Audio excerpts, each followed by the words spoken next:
Welcome to another jam-packed episode of the Sports Card Nation podcast, the show that brings you all the important news from the sports card hobby. We'll have some debates, opinions, new release schedules, and info. Plus, we'll also discuss the sports that so directly affect the hobby we all love. We'll mix in an occasional gambling tip or two, throw in some life stuff, and bring you great guest interviews from the hobby and sports dignitaries. And if you're good listeners, we may even give away a few things now and then. Now, here's the guy who wanted the cards and not the gum, John Newman.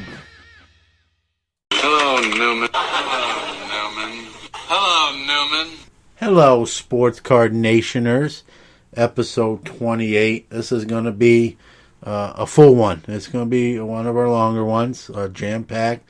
A lot of stuff. It's going to be a little different tone than a lot of our previous episodes. We're gonna really tackle some controversial stuff, some stuff going on in the hobby, Schill Bidding, trimming, big powerhouse people in the industry doing some not so powerhouse things, and we're gonna talk about them. We're not gonna shy away from it. We're gonna talk about people charging for sports card analytics and how cards are doing in the marketplace and charging a fee for that. And it's something that I really scratch my head about. Like, why would anyone pay for this info when it's really for public consumption at no cost to you? You just got to do a little bit of the legwork and the search things. And I mean, it's not rocket science. You can find out what sales have been in the last year, the last month, the last 3 months. You can just put whatever filters you want, find out what cards are going for, and these companies are charging a fee to you for them then to turn around and tell you what cards you should buy or purchase and when. And honestly, folks, I'm going to keep it real. If you're paying somebody else to tell you what cards to invest in and buy, I'm thinking maybe you shouldn't be investing at least large sums of money if you're relying on someone else to tell you what to do. And if you want to use the stock comparison, well, you pay an investor for his tips and advice and whatnot. If you're comparing a sports card, listen, I love sports cards, but if you're comparing a sports card to a stock, you need to stop right there. As someone who does both, we're not even in the same stratosphere, okay? You buy a piece of cardboard, that's what it is. Yes, it goes up and down based on players' performance. But as someone who has a stock portfolio, and a nice one after 46 years, I can tell you the companies I buy stocks of or have stocks of, I get paid dividends. Every few weeks I get a statement or an email. Hey, your stock in Apple has paid you this, or your stock in Nike has paid that, your stock in Under Armour, Disney. I'm actually naming some of the stocks I do actually own. They pay me as a small owner, and that's what I am, a small percentage owner, very small, but they're paying me a dividend for investing in their company. When you buy that Wander Franco, I'm going to pick on Wander since that's going to be a theme of the show today too. And it's not his fault, but just the mania involved around him. I'll use him as an example. When you plunk down thousands of dollars for a certain Wander Franco card, it's not paying regular dividends. You might pay dividends when you resell it if you make more money, but it's not paying dividends for the time you're holding it. And I don't care what anyone says, it's not. And to compare a stock to a piece of cardboard, again, I love those pieces of cardboard. I'm not trying to besmirch the hobby I'm involved in, but let's really keep it real. A stock and sports cards are two different things. Do they have similarities? Sure, they have some similarities, but they're not the same. And someone who props themselves up as a sports card advisor or broker and charges you for advice on that. If you're plunking your hard-earned money down to someone like that, I really look at you and say, what are you doing? And pay me. I'll tell you some guys you can put your money into and cards to buy, and you know, I should get into that line of work. So yeah, a little bit of bone of contention there, and we're going to talk about that. My friend Luke Pascal is going to be on the show today. We're going to talk about a lot of different things, and that's actually one of them. So we're gonna tackle that head on. We're not going to mince words. We're probably going to ruffle a few feathers, unlike what we normally do on this program, and we're going to keep it definitely real today. So definite different tone that you might be accustomed to, but that's okay. Everything's not, daisies and sweet violins all the time. That comes along with the territory in this hobby, and we're not going to act like everything's great and that's always the case, because to do that would be naive. Now, I try to cover the more positive stories in the industry, in the hobby, and that's really what I do focus on. But sometimes we have to go this route just to sort of balance it out, if you will. And today's show is kind of going to do that. So I don't know if you're ready, but I'm ready. So, and here we go.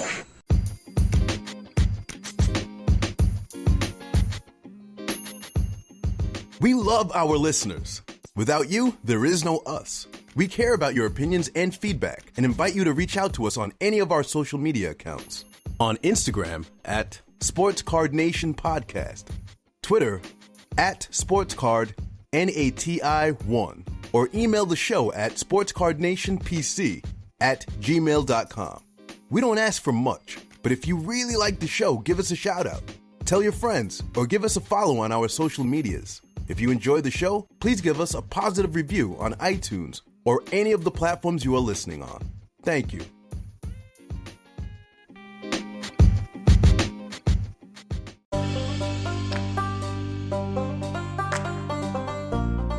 Deep fried brakes. Active brakes all the time. Gearing up for a huge month of June with great new releases. As friendly and knowledgeable about the product as there is in the business. Super fast shipping too. Go check them out and tell them that I sent you, and Blake will be glad to give you a promo code off your first brake. Check out Deep Fried Brakes, deepfriedbrakes.com.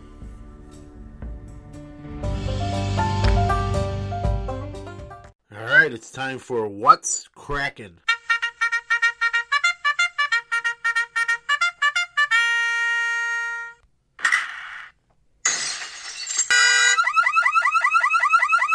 So let's start off with the release calendar.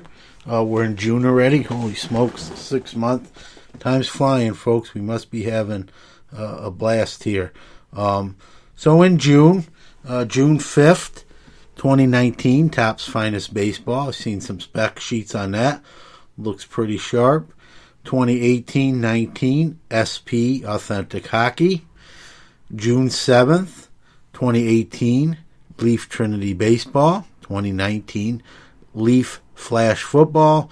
2019, Panini Luminance Football. And I like last year's product, so we'll have to see what this year's product follows up with. June 12th, a few releases here. 2019 Topps Series 2 Baseball. 2019 Topps Major League Baseball Stickers. 2018-19 Panini Noir Basketball.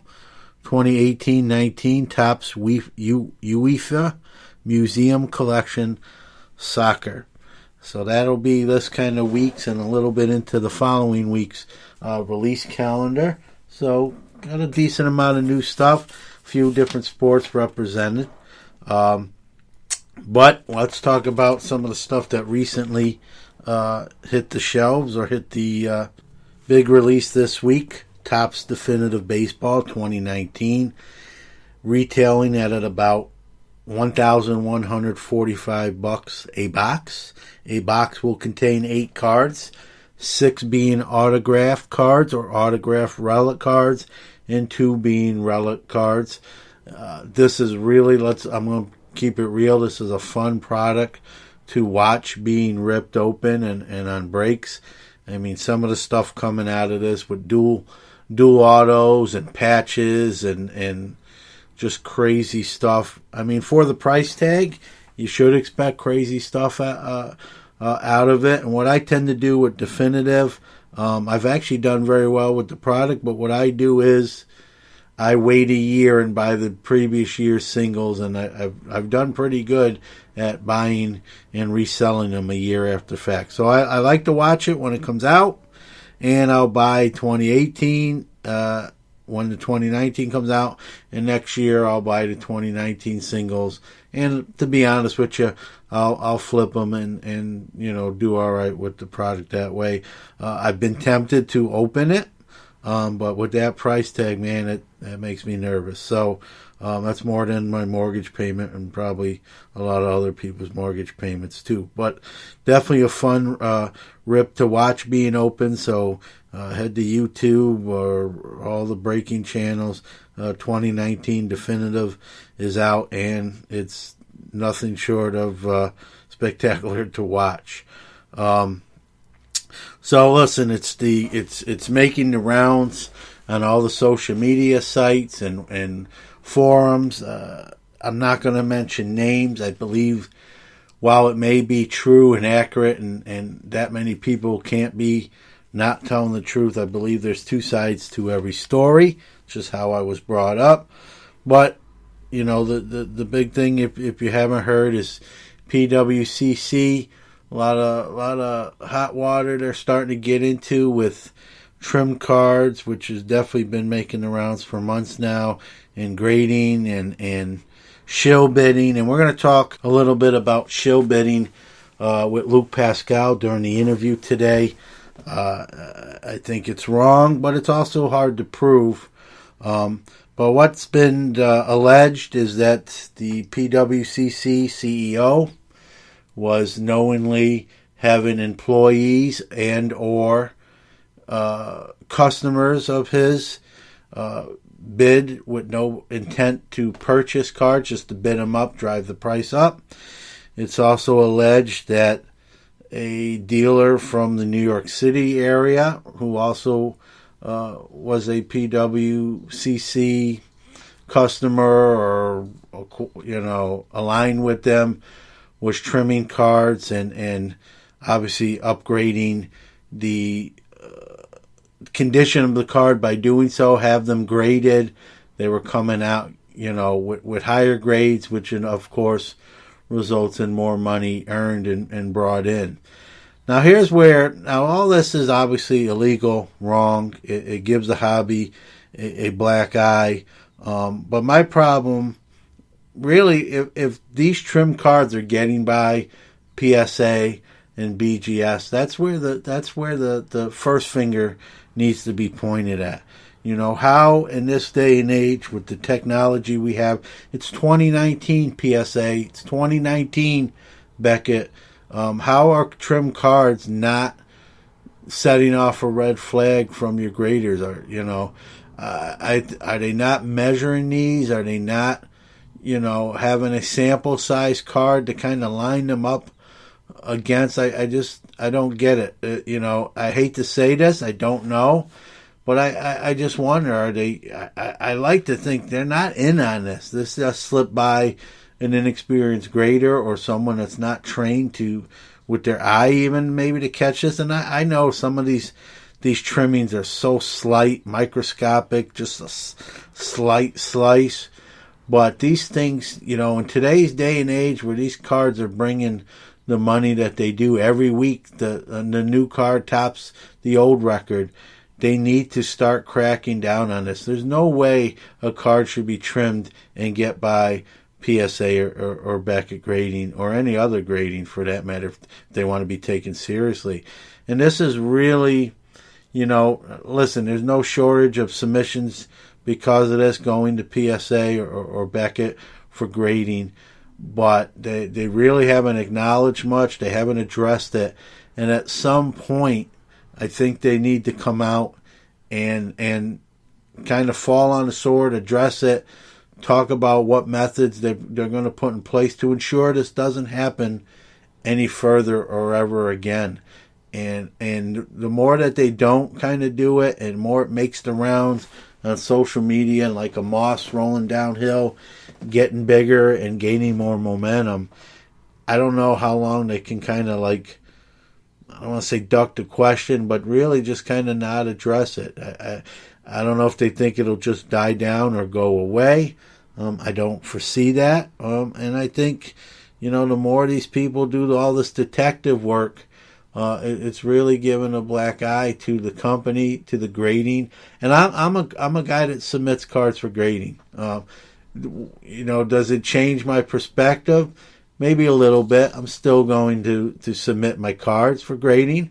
I know I don't trim them myself, but I think it definitely, this is a no-brainer. It hurts the integrity of the hobby knowing that these cards are going through the process and slipping through, whether it's knowingly or unknowingly. I think it's actually worse if it's unknowingly, because what are you training these graders to how not to catch those? If they're doing it intentionally, that's still dirty, it's still wrong, and it's terrible. But that would almost make more sense, that those cards are getting through when they're being graded, knowingly trimmed and slabbed and out the back door, the front door, whatever door. Okay, that almost makes more sense than if these cards are just getting by graders' eyes and slabbed and given higher grades when they're cut and sliced and a little bit trimmed off and all that stuff.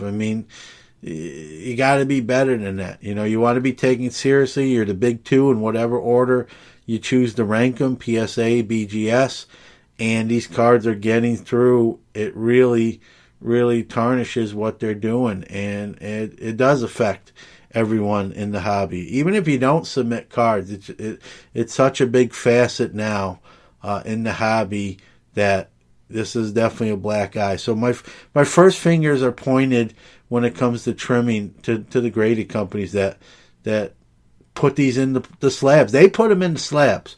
Whether they knowingly put them in the slabs, knowing that they were altered and trimmed, or it just was a grader that didn't do their due diligence and didn't catch it.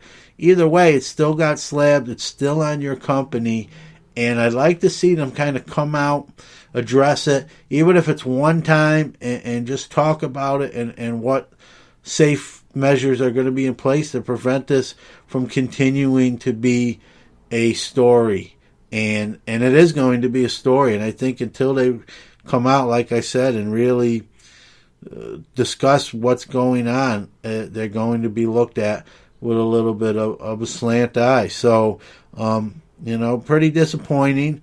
Like I said, does it change whether I submit cards? No, because again, ultimately, I know the cards that I'm submitting, I haven't trimmed. Okay, so, in that respect, I just think it hurts the product or the perception of that niche of the hobby, which is grading in this case. As far as PWCC, I know the CEO went on another podcast. He went off on kind of a tangent of what he determines is altering and what he determines as enhancing. I didn't necessarily agree with everything he said. I don't think he addressed some of the allegations being made against him, his company, and his employees and staff. I think he kind of ducked that question. I think he got a little bit even angry during his kind of rant on this other show, and he's welcome if he's happened to be listening, as he has an open invitation if he wants to come on this program. But I'm not going to sugarcoat anything, and I'm going to ask him the tough questions that anyone should ask him pertaining to the allegations. I'll let him tell his side of the story if he so chooses, but that's up to him. But not looking good, and it's not going to go away. They really have to. I think sometimes when the heat's on you, the best thing to do is kind of raise your hand, say, our bad, this is what we're doing, we apologize, and it'll never happen again, and this is how we ensure that's never going to happen again. I think the longer you deny, sweep it under the rug, don't talk about it, and hope, hide under your pillow, and hope when you move the pillow from your face, the monster's gone. I think the longer you do that, the worse it actually gets, and it doesn't go away. So I want to see these grading companies. I want to see the CEO of PWCC really address these accusations and allegations, and not, get up on his soapbox and give his dissertation on what's altered, what's enhanced, or what's, not altering, but actually making the card more presentable. I don't think people want that. I think people want him to talk about what him and his company are being accused of, and get it out there in the open, and bury this thing, or move on from it with some safeguards in place that this is not going to be a recurring theme. All right, joining me now on the Sports Card Nation podcast, I know this gentleman from a collector's chat room on a social media platform, so I've gotten to know him fairly well on that platform. Very well versed, knows what he's talking about, knows what he's doing. He also, besides being in the cards, he's into some other stuff, and he's very intelligent. I've been talking to him, and I said, man, I'll have to have you on. So today's the day.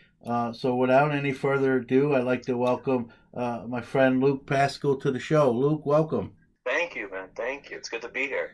Appreciate you having me. Oh, no problem. I like I said in the intro, you're very knowledgeable. You're young. Younger than I am, but even in talking to you in the chat room, and some of the stuff you're doing and are into at your age is pretty cool. There's a lot of people, that wouldn't even know where to start, and yet you're doing a great job with it. So I appreciate that. Thank you. Yep. And one of the other things he does, and if you haven't seen it, check it out. I'll have him give all his social media tags and stuff.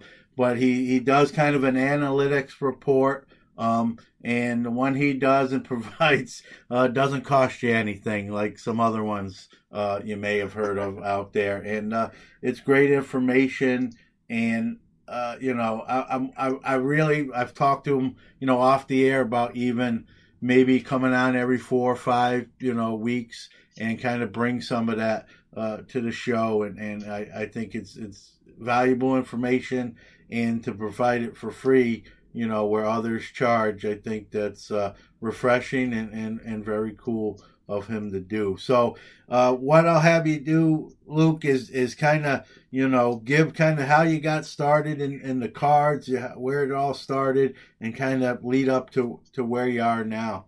All right. So, probably started collecting at around 7 years old, which is at this point 20 years ago. It was probably, right before the memorabilia card boom and autographs started getting put into packs. And, my brother was kind of collecting. My father was into baseball. And right after I went to my first Yankee game, I got a team set. Once I got the team set, it was off from there. My father used to bring home boxes. We would, open them together. And it was really a great thing to be able to do with my father, and that's what kept me in it. I went through high school, and a buddy of mine and I actually used to do box breaks back in like 2007, 2008. As they first came on, we had a whole bunch of subscribers, and then he just took it down because he got embarrassed. And then that was when the card game kind of died down a little bit. I think some of these memorabilia cards became a bust, and I got out of it for a few years and was in high school and, going through all that stuff. Went to college for about a month. And then I came out and, started doing a little research. I was always watching baseball, and I saw the Mike Trout card and what the prices were. This is about, 4 or 5 years ago. And I just couldn't believe it. I was mad. I left the hobby at the worst possible time, and I got back into it. And what happened was I bought a Leaf. It was a historic autographs box I didn't really know what I was doing at this point. Upper Deck and Fleer were the real things you wanted to buy back when I started collecting. Mm-hmm. So I went for historic autographs, and I opened it up, and the first one I got was a Jimmy Fox cut autograph. Wow. With the 1941 plate ball, and ever since then it was off. Yeah. And then I'm into stocks, and I'm big on diversification and being smart with your money, and I love the card game. The card game is my passion, but it kind of metamorphosized into autographs. I've always loved autographs, and I've always loved politics. Mm-hmm. And I looked at the price differences between cards and autographs, and it kind of didn't make sense to me when you got Abraham Lincoln stuff selling for $7-8 grand, and then you got some who haven't even made it to the big leagues selling for $7-8 grand. Yeah, it's crazy. Like, it's crazy. And I'm like, well, where's the better investment here? So I met a couple of people in New York that were doing it. I went to a whole bunch of shows, and I started buying stuff. My original goal was to have every president's autograph, all of them. Then I'm like, do I really need McKinley? Do I really need Calvin Coolidge? The common versions of the president. Exactly. Exactly. Do I really need the Scott Rowlands of the president world? And I met some guys in New York here. They have a store called Brigandy Coins and Collectibles, and they really inspired me into really getting heavily into the presidential stuff. And you're holding a piece of history as opposed to a piece of cardboard, and not taking anything away from the cardboard, but there's just something special about holding something that Abraham Lincoln wrote in your hands, or Napoleon, or whoever it is. It's really it's kind of mind-boggling that some of this stuff has even made it this long. Yeah, when you look at the price. Go ahead. Yeah, no doubt, and tying in kind of cards to that historical autographs. You know this just as well as I do, Luke. Today's ball players or whatever sport, with the way the cards are booming, they're signing like every day tons of autographs. So there's never really going to be a shortage of autographs. Now, they may be valuable based on performance itself, but as far as having a hard time finding them, that won't be the issue. But like you said, to get an Abraham Lincoln autograph, they're not all over. They're very hard to find. So, like you said, the value, when you looked at it, and that's smart on you, when you kind of crunch the numbers, you're like, this is kind of crazy. How can this is one of probably the safest play you can make. I mean, obviously, those guys not being around anymore, they're not signing, obviously, anymore. And even then, they don't sign like today's generation of people do. So it's just going to be way, way, way, way less. And less. Yes, and in turn, more valuable. And value is great, and the what it's worth is great. And I think you agree, and I know from talking to you, even in the chat, I know as much as you love the value, I know, like you said, you have a kind of a passion for history, for politics. I know it's more than just the money to you, Definitely. And I've always said on the show, when I do cards and it's strictly the money, don't get me wrong, that's a factor, but when that's all it is to me, then I know it's probably time for me to exit stage left. So it's refreshing, because I know in talking to you even off the air, that you really do enjoy it, and you research it, and you realize the historical significance of actually what you have, and not just a dollar figure alone. Exactly. And to be honest with you, if just to talk about the dollar figures, it's really hard to judge the values of these things. It's not a card. It's not. There wasn't another one that sold to compare the value to. Because everything is different. Whether or not you have a document that's like a military document or something, those are similar, but every person's name is different. Every signature, it looks different. One's faded, one's not. One has foxing, brown spots around it.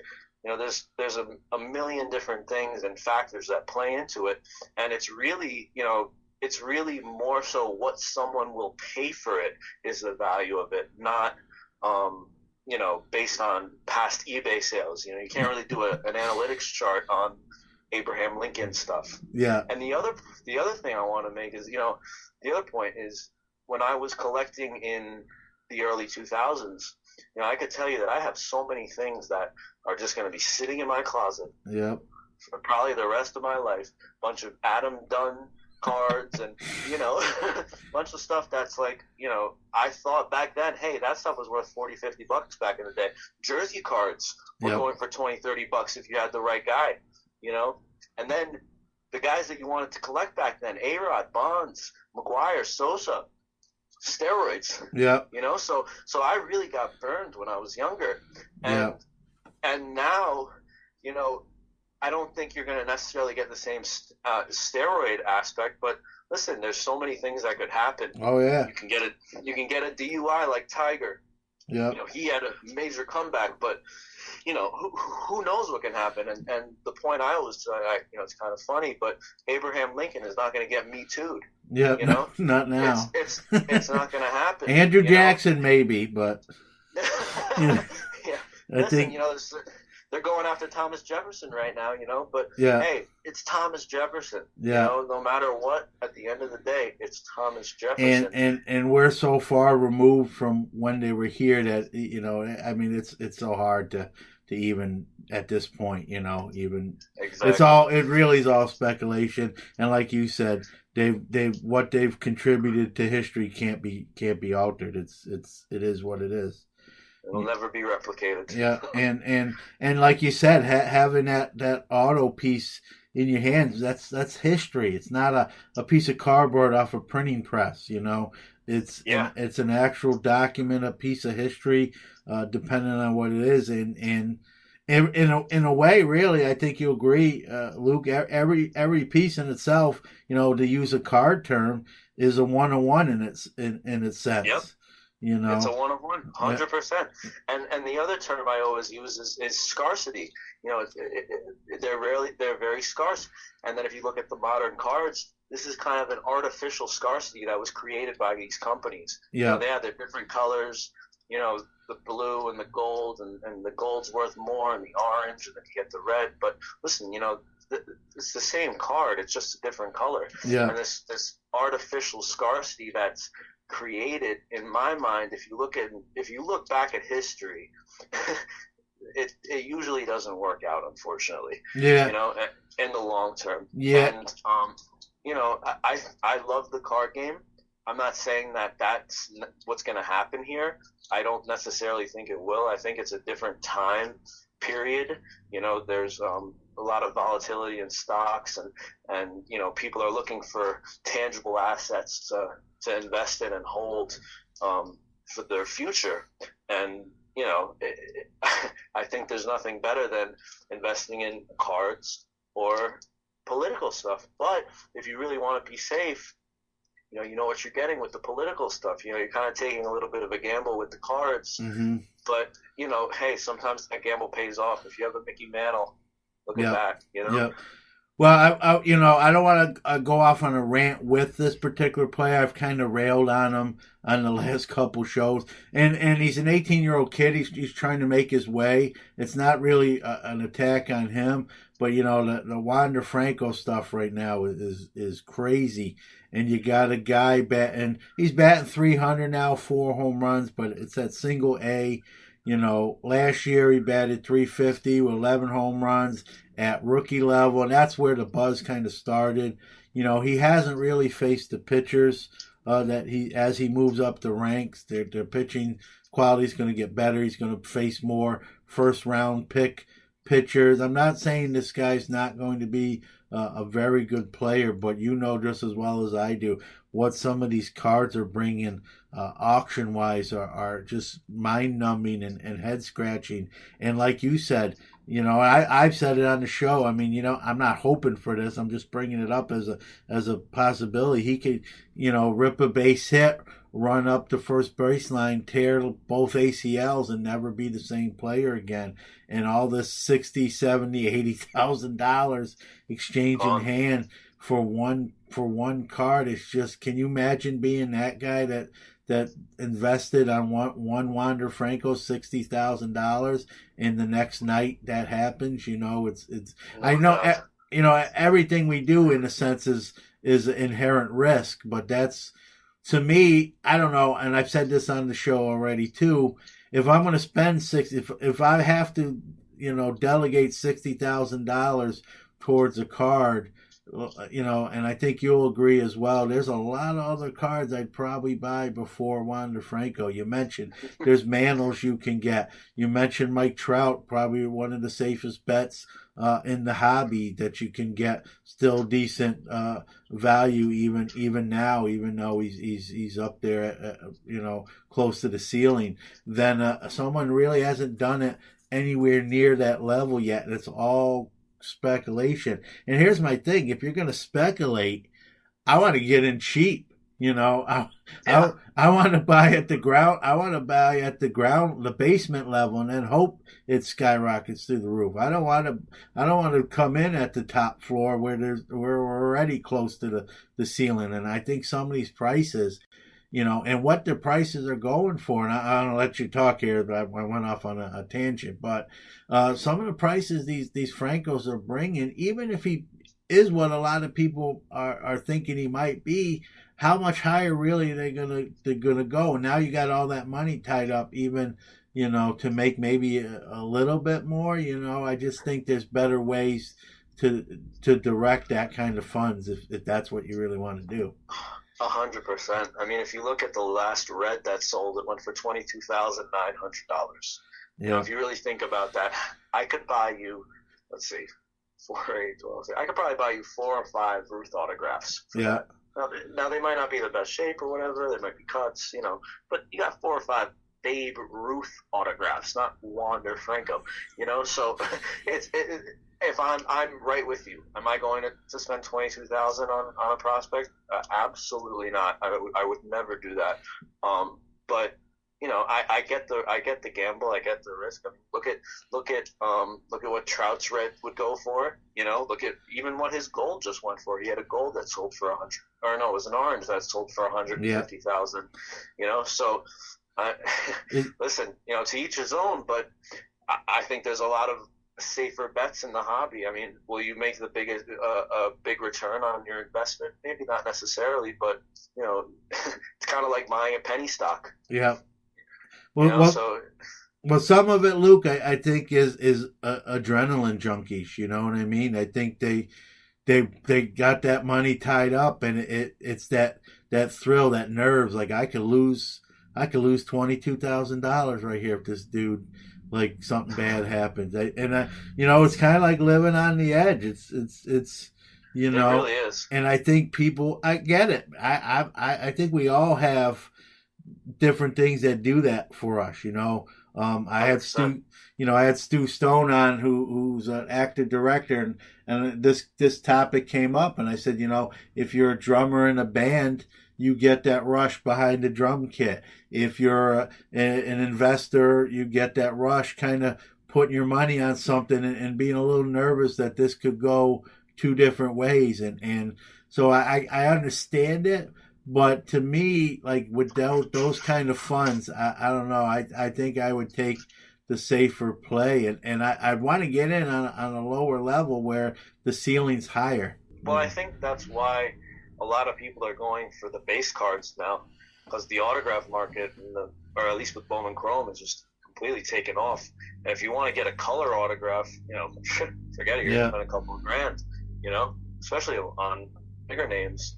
And, there's one prospect that I've invested in, like heavier than I am necessarily comfortable with, and it's Nolan Gorman. Yeah. And I like him. I think he's a stud. But am I holding this for long? I don't know. I look at it every day. Should I still? Yeah. Well, I'll make you feel a little better. I know we've talked, like I said in the chat room. I'm a prospector, not like some of these guys, and I'm kind of more what you just said. I've kind of went where I'll buy 100 first Bowman or 200 lots of a guy I believe in, and put them away. They might not be the autos. But I mean, you look at even like Guerrero's first Bowmans have skyrocketed. So I tend to decide on that side of the fence, like you brought up, just for value and just for cost prohibitiveness, and I will make you feel a little better. I believe Nolan Gorman's kind of the real deal. So if you're asking me, you didn't ask my opinion, but I gave it to you anyway. I think he's going to be. I think, and like I said, I follow a lot of these guys in college and then in the draft, and I to me he projects to be a 35, 40 home run guy. Sometimes when you get those 35, 40 home run guys, and you get the like 220, 230, 240 average, and it kind of tarnishes that. I think he's going to be. I think he's going to be, the 275 or higher with those power numbers. And in St. Louis, a huge baseball town.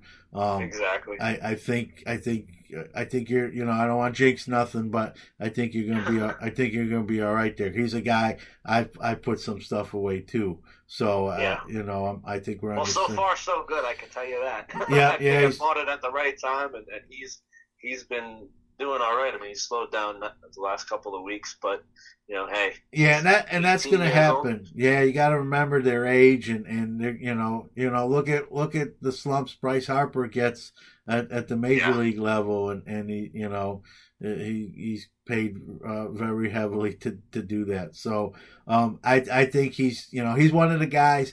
There's a few guys from this year's rookie crop. I like Gorman. I'm a big Kellenic guy. I like Joey Bart. So there's a few more guys, but Gorman's right up there at the top of my list for the 2 cents that's worth. So I think that should be all right. So. Yeah, and the other thing you mentioned was he plays in St. Louis. Yeah. And Tampa Bay is not necessarily the biggest market. I think that they have maybe 8,000 to 10,000 fans in the stands at most times. Maybe when the Yankees play. And they're winning. That's the thing. Look, they're winning. It's not like they're in last place and that's happening. Oh yeah, they're winning, and yeah, I'm right there with you. But I think it's important where these guys play. And I mean, I'll go a step further. I mean, look, the Yankees are the Yankees. Yeah. But I don't like investing into Yankees because they're just so erratic with their prospects. I mean, they say this guy's going to be coming up, then they trade him, and then I mean, Blake Rutherford, I liked him, and I bought his card. I think I bought a first Bowman auto, $100. And I think I just sold it last week. I just had enough, $30. Yeah. So that's a real risk that can either play against you or play in your favor. Yeah. And that's that's really sort of the fun part of the whole thing. And you mentioned the Yankees, and if you're a fan, that's what they're famous for. They've gotten better recently with the younger Steinbrenners, but I remember George used to just trade his whole farm system for like a veteran, and it just. I'm originally from Brooklyn. I'm a Mets. When I was younger, I was a Yankee fan, and it's Steinbrenner that made me really go 100% to the Mets side, to be honest with you. And it just, you couldn't get attached to a player because, there he goes. He's gone. He was erratic. Erratic. So I mean, look at all these guys that they had: Jesus Montero. All these big names that they just traded away. I mean, hey, we got David Justice. We won a couple of World Series for them. Yeah. but hey. Well, you can't argue with the success. They got all those rings, so they're doing something right. It's just as a fan, sometimes it's hard to stay loyal when there's a revolving door constantly. So completely agree. I completely agree. So one thing I wanted to talk about, I think we're both Gary V fans. I know I am. I'm pretty sure you are. He's had some recent comments on the Rich Eisen show about advice and how the card is industry's blowing up and some advice and there was one thing he said that I think he was, and again I'm a full disclosure, I'm a Gary Vee guy. I read his books, watch his videos, the whole shebang. But he mentioned about sneakerheads kind of coming over to the card side, and I gotta be honest with you.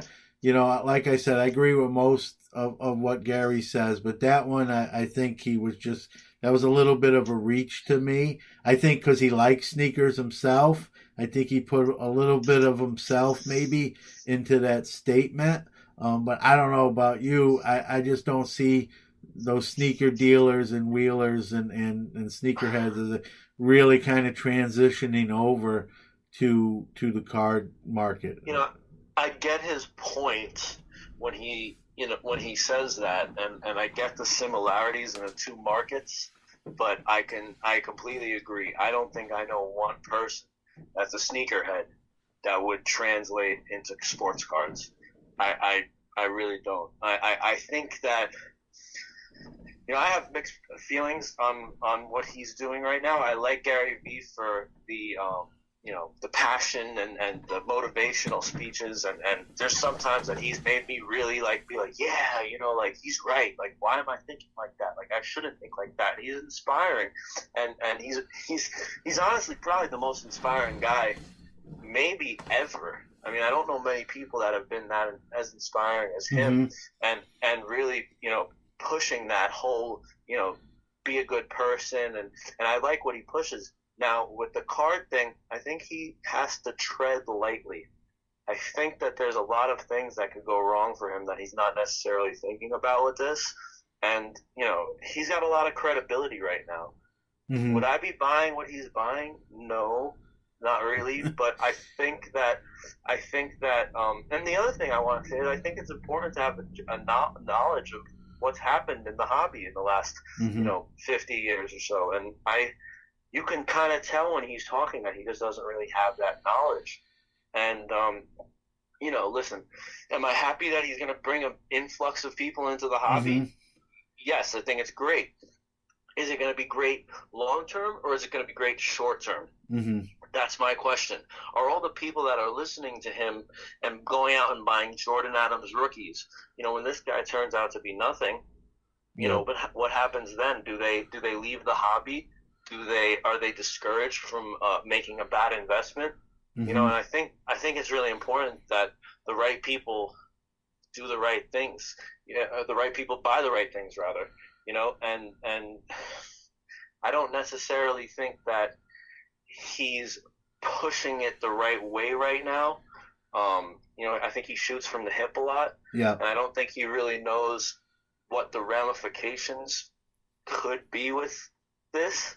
I think it's important that someone really gets that through to him. I don't think he would necessarily listen, but I think it's important that he really understands how inspiring he is and how much a tweet will influence the market. I like the guy, but I just want to see him. I want to see him succeed in what he's doing, but. I wish he would have gotten a little bit more knowledgeable about certain things, and even provide more knowledge when he's saying, not just saying, I just bought 10 Giannis rookies, now we have 1,000.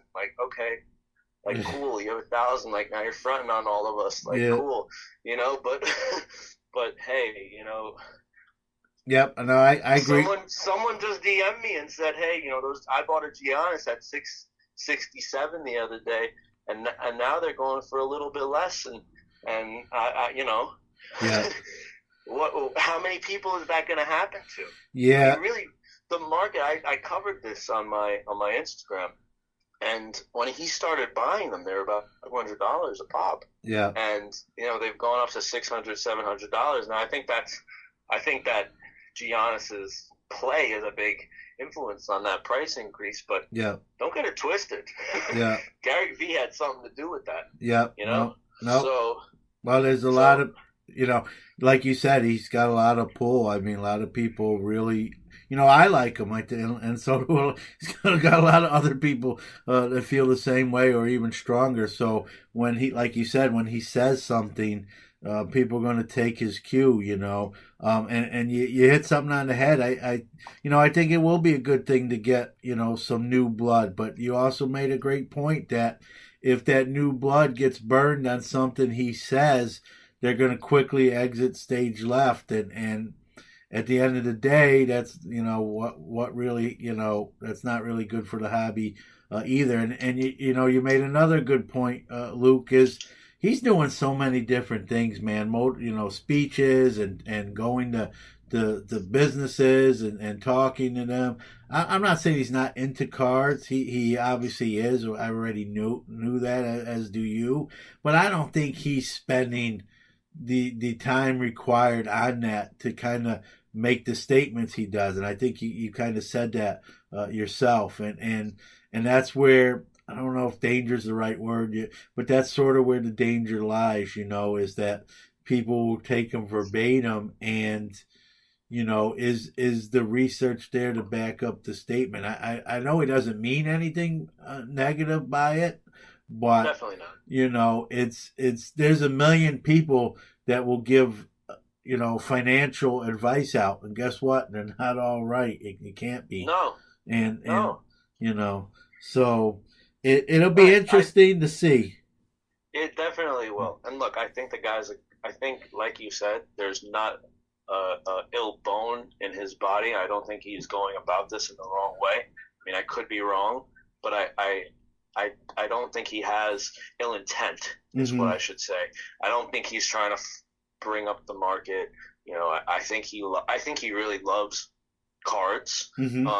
But like you said, he's doing a million different things. And, I used to work for Damon Dash, and talk about someone doing a million different things. Yeah. And look how that turned out. It's not that great right now.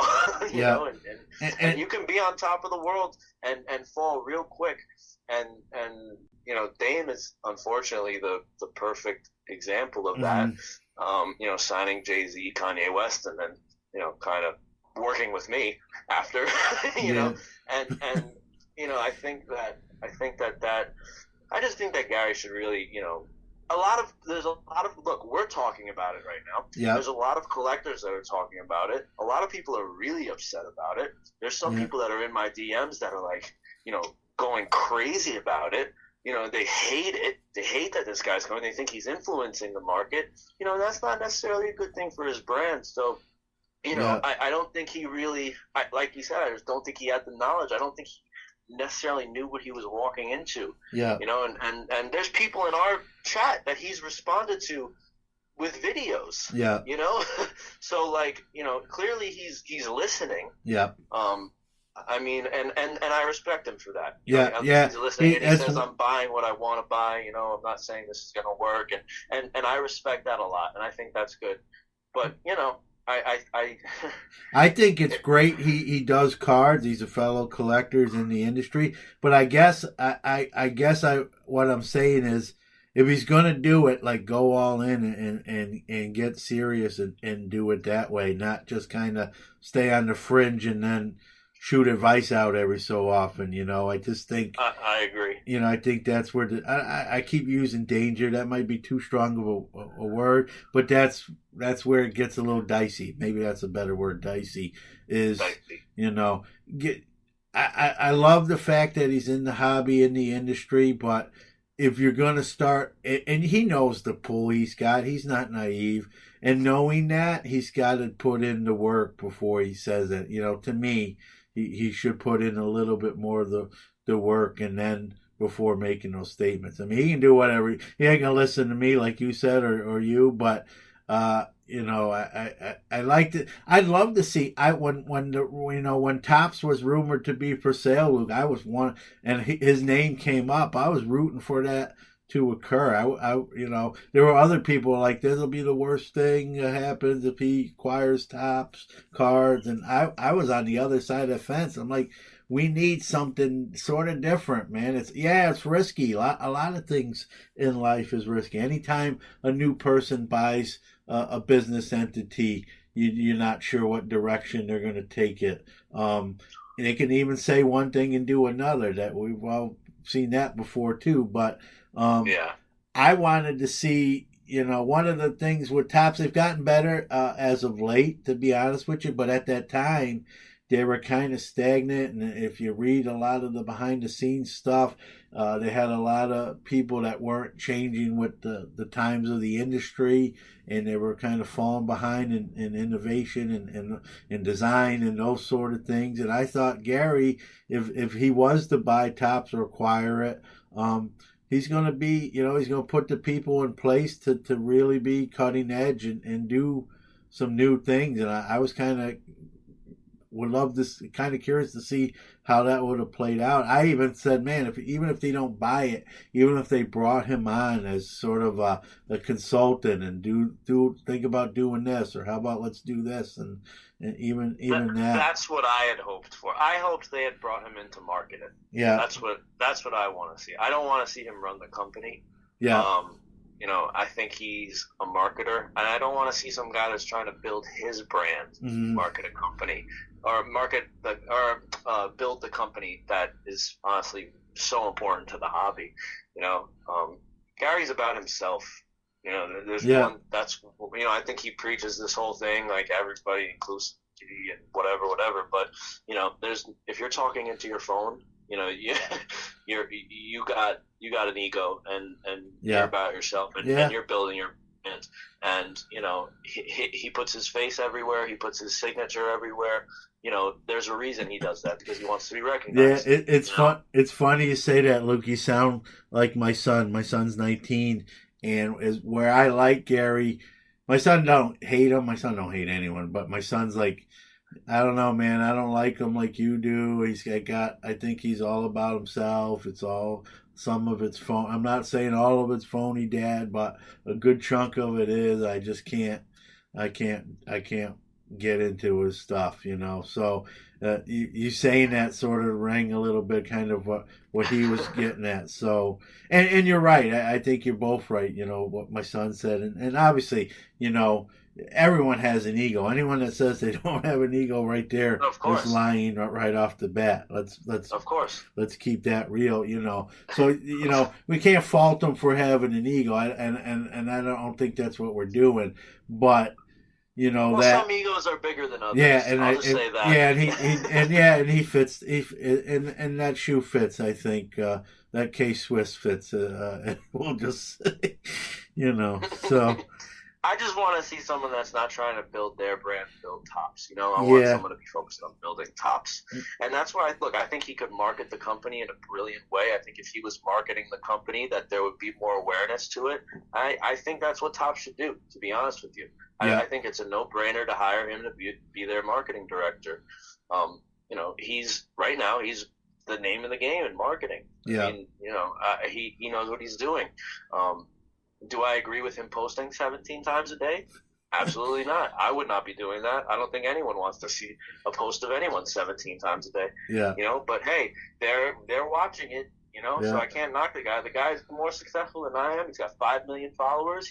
He's hitting home runs left and right. He's making right moves, but hey, I just want to see what's best for the hobby. And if you tell me that this guy's going to run Topps in the way that, and put it this way, if he put as much focus in Topps as he puts on himself, I would be happy. Yep.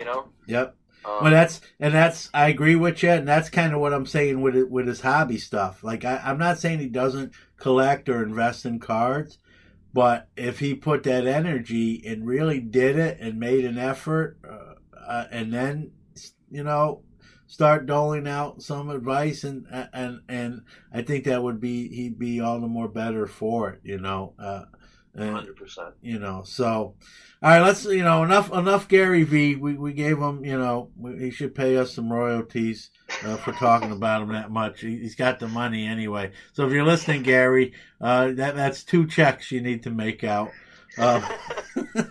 But let's talk about what you're doing. I kind of touched on it already. You're kind of breaking down analytics on certain players and cards, and you're doing it. Let's keep it real. You're doing it free of charge, out of the kindness of your heart, if you will. When there's other people or partnerships or what have you doing similar, maybe not even as good of a job, and actually charging people for that service. And I'll go off on a small riff here, without mentioning names. Those that charge for buy this card, buy this guy, invest now. I mean, that stuff to me, even on the surface, you can kind of do that your own kind of analytics, and to me, if you need to rely that much where you have to pay for that information, you probably shouldn't be spending that kind of money that they're telling you anyway.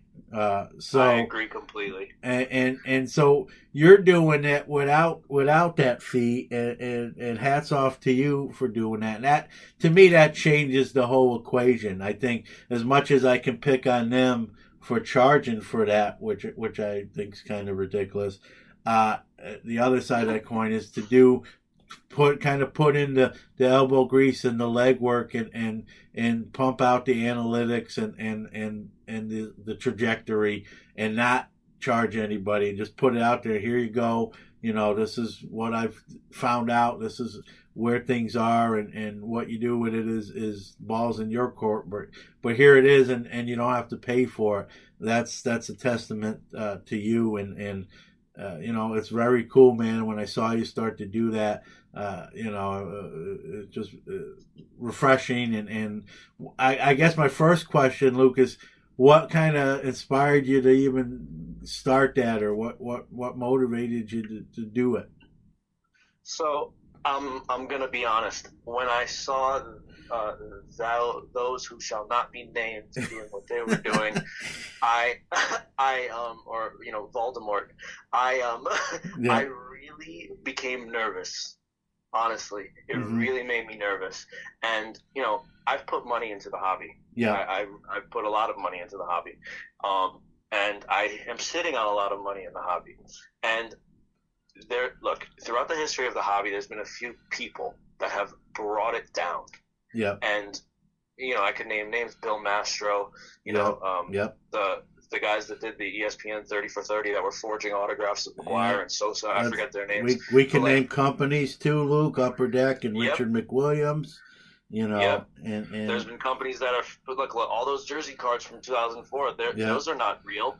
And it's not been publicized out there, but I know, and a lot of real big collectors who spend a lot of money, they know that these were complete frauds. Yeah. A lot of these jerseys were never worn.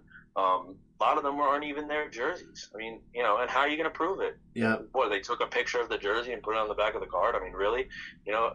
There's no way to prove it. So, to be completely honest with you, when I saw what they were doing, it made me very, very nervous. I don't believe in telling people, you should buy this, you should buy that. If you buy this right now, it's a real good investment. What makes you say that? And to be completely honest with you, one player was promoted. And once that guy was promoted, I said, that's it. Yeah. This is crazy. You're telling everyone to go buy Paul DeJong. I mean, look, the guy's hitting 300, but please. I mean, come on. What the hell? And the one thing I'll tell you is, we know where they live. They live in Milwaukee, or they live in the Midwest. So who are they invested in? They're invested in Christian Yelich. They're invested in Paul DeJong. They're invested in Dylan Cozens, the guy that they posted today. So listen, clearly there's a motive there. Yeah, there's an agenda. There's an agenda. And there's 100% an agenda. And if you don't see it, I'm sorry, but you're blind. Yeah. And look, I don't want to take anything away from what they're doing, because I think that it comes from I don't necessarily think it comes from a bad place, but it makes me very nervous. Yeah. I want to say that it's coming, that they're trying to help, but then when they start charging and stuff, it's a little scary. And look, it's hard work. I do this.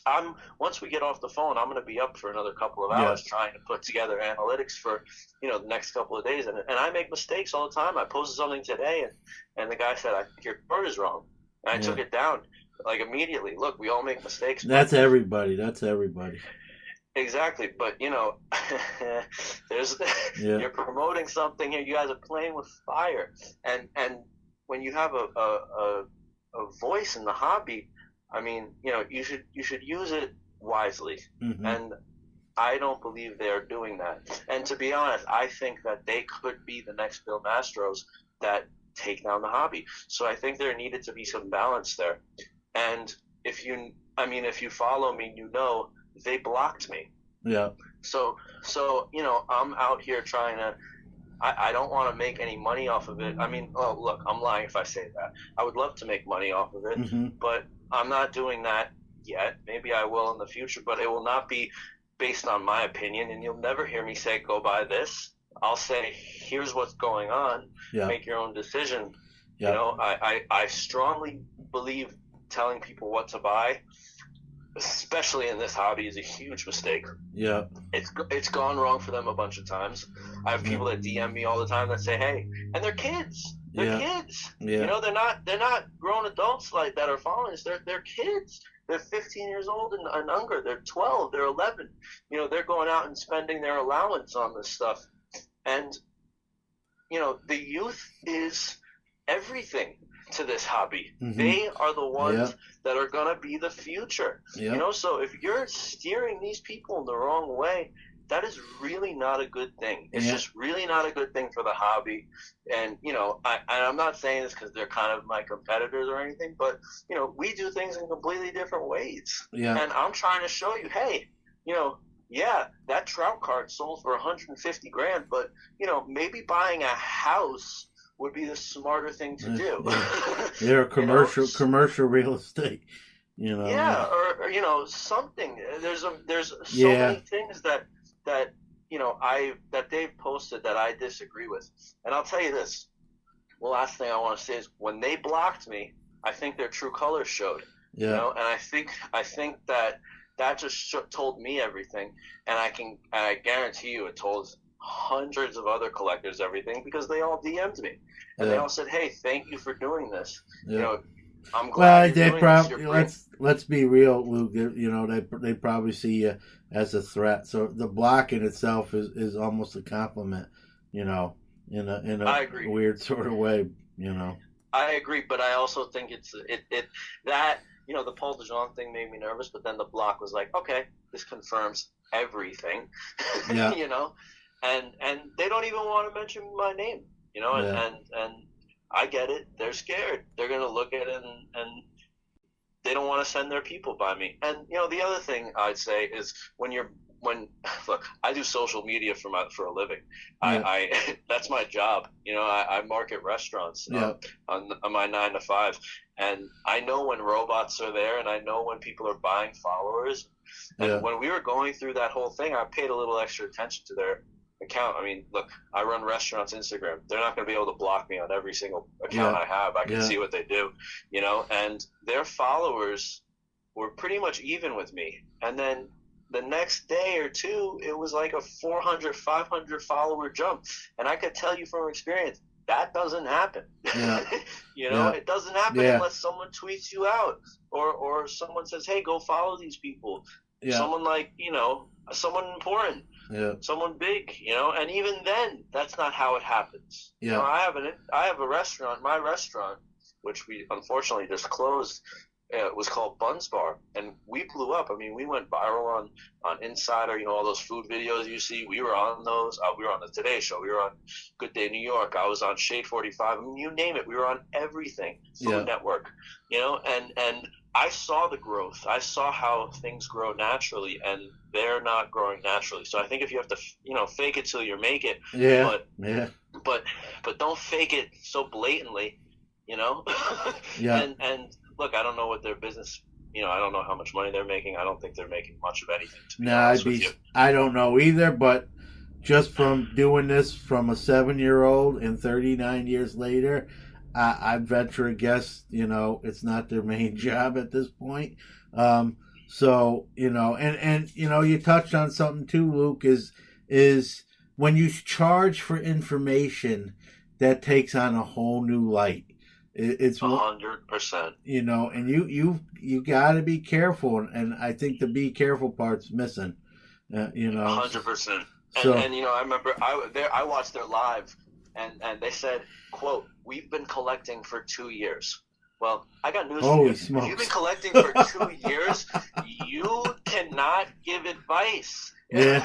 You can't. No, you're right. And anyone who's I gotta be honest with you. I didn't know that one. That one's, and you heard my reaction. That's crazy. hilarious. My son's 19, who's collected longer than that, and he'd have he'd tell you this himself. I'm not picking on. He'd have no business even doing what, you know what I mean? None. It's crazy. That's insane, man. If that's true, let's be real. If that's the case, I wouldn't even have said that. That's not a badge of honor. That's the opposite. No, and I think that slipped when they said it. And look, they're putting on a show. It's baloney. Yeah, one of the things I've always said, one of my kind of my sayings, and it's not, I didn't originate it, but it's kind of, if you kind of make yourself bigger than the cards or the hobby, that's where the issue kind of comes in. We're all here, if we're collectors or sellers or buyers, whatever the case, or both. We're here because of the cards. The cards will be around when we're not, and so you can't make the cards bigger than the person. And I do see certain people. They're not the only ones. I'm not going to just single them out. There's certain other people that make themselves bigger than the cards, and when you do that, that's when I get rubbed a little bit the wrong way. I'm like, you're not a celebrity because you have a really nice card, because there are a lot of celebrities if that was the case, and like we said, when you start taking someone's money, you got to be careful what you tell, because now there's that, now there's someone is vested into what you're saying, and they paid for it. We'll see. I try not to. Yeah, go ahead. Like you said in the beginning, or before we started the podcast, you said, you want to support everyone, you show love to everyone.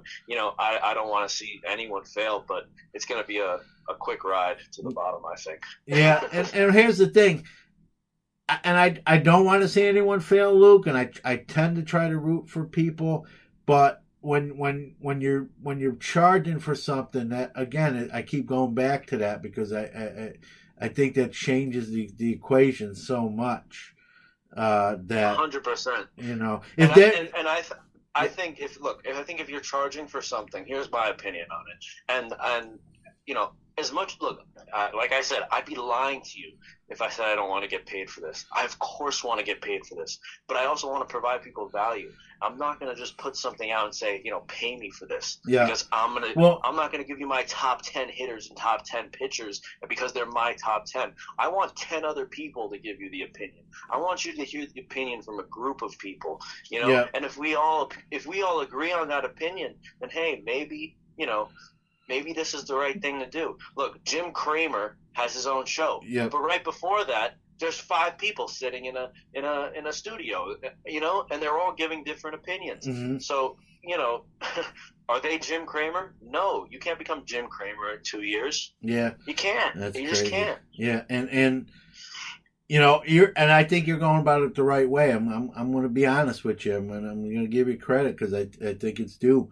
You're doing it right now for free, and you're building up your body of work, and then when you've built it up enough and you have a proven track record, then it's a lot easier to say, okay, for a year, for 2 years, I gave you this free. If you go back and look at the analytics, I was accurate 85, 90, 95% of the time.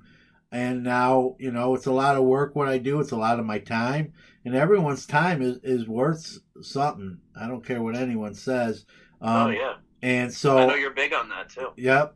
And so it's not that I'm not trying to get rich per se, but I want to kind of be compensated for the work. Probably not even gonna get what I should, but I got to get something for the time and effort that I'm putting into this. And you're doing it for free first kind of builds up your trust. Just coming out and saying, hey, hanging the sign on the door that says open and now this is what it costs. Oh yeah, we've only been doing this 2 years, by the way. On top of that, we just got our medical license. This is our first operation. Come on in. Yeah. Which leg are we working great. on? It's crazy, Left lung, man. the right lung. Yeah, it's crazy, and it really is crazy. And when I heard that, I was like, this is ridiculous. And how many people did that go over their heads? There's a lot. This is if I have, I've never really said this on the air. If I have one, how do I want to word this too? If I have one kind of pet peeve or hobby thing that kind of bugs me, it's just how many followers there are in the hobby, or how many people do like hero worship and and that sort of thing. I'm not saying you can't have someone you really like, or but to just blindly follow someone, wherever they go is you're kind of, like you said, you're asking for trouble, and you're going to get it. And, you're going to get it, and it's going to be quicker than you think. Yeah. Yep. So, and that's the problem. There are a lot of those people in the hobby. So, it's kind of a double-sided coin. On one hand, you're glad that we have all these people involved in the hobby, and then one of the downside to it is you get a lot of naivety as well that comes along with that. I guess you gotta. It comes with the territory. You got to accept it for what it is. But to me, that's the frustrating part, is you see, and like you said, someone gets some bad advice, they get burnt, and what do? They're going to leave, and then they're going to, not only might they leave, but you're in the restaurant business, if they have a bad experience, not only maybe they're going to let everyone know. Yeah, they're not going to come back, but they'll tell 2, 3, 4 people, and so it's not just the one person that's being affected potentially, and so that's the big threat, there with if someone gets burnt on some bad advice, that's going to be a domino effect, and we'll lose people. You could see from their comments that there's people that aren't happy with them. I mean, when they posted that picture with Gary Vee, and by the way, I'm not flying to take a picture, but when they posted that, they if you read the comments, there's a lot of people that had very strong opinions about it. And I'll be honest with you, I haven't gotten one bad comment since I've started this thing. I mean, the worst thing I got was someone said, "Hey, that a lot of these buys are artificial." Someone bumped up the price. I forget the word. Schill bidding. Schill bid, yeah. And I responded. I said, I do know that. I think it happens a lot, but I don't see that happening with this card. And I don't condone shill bidding, Luke. It exists. There's no doubt it exists. I've seen it. But I think it's wrong and it shouldn't happen. So what I'm about to say isn't condoning shill bidding, but if whoever the end buyer is, if that's what they're paying, that's what they're paying. Now, it might have got there artificially, but if money is exchanging hands, that's what the card brought. Maybe it got there to that point the wrong sort of way. I don't think we can, necessarily debate that if that's how it went down.